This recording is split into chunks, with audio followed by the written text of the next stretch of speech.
Hello అందరికీ, అందరూ ఎలా ఉన్నారు? ఇంకా బయట షాపింగ్కి వెళ్ళినప్పుడు అయితే ఇలా రిలాక్స్ చైర్ అయితే కనిపించింది, మసాజ్ చైర్. దీనికైతే $4కి 8 మినిట్స్ అయితే వస్తుంది. దీనిలో అయితే మా పాప అయితే ట్రై చేసింది ఫస్ట్ టైము. కాసేపు అయితే కూర్చుంది మా పాప, ఒక 1 to 2 మినిట్స్ అయితే కూర్చుంది. మా పాపను అయితే అడుగుదాము ఎలా ఉంది ఎక్స్పీరియన్స్ ఏంటి అని చెప్పేసి అయితే చెప్పినాను. ఇది It was really nice and relaxing. Massage లోపల balls ఉన్నాయి.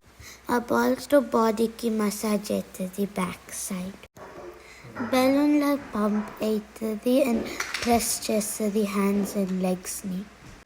It was a very relaxing and fascinating experience. మా పాప ఎక్స్పీరియన్స్ ఎలా ఉందో ఏంటో మీరు కూడా విన్నారు కదా. ఇంకా తను అయితే తెలుగులో చెప్పడానికి అయితే చాలా ట్రై చేసింది. ఇంకా కాసేపు కూర్చొని ఇలా రిలాక్స్ అయిపోయిన తర్వాత మా హస్బెండ్ కూడా కూర్చొని రిలాక్స్ అయిపోయారు. ఇందులో అయితే బ్యాక్ సైడ్ అయితే బాల్స్తో అయితే ఇలా పుష్ చేస్తూ ఉంటుంది.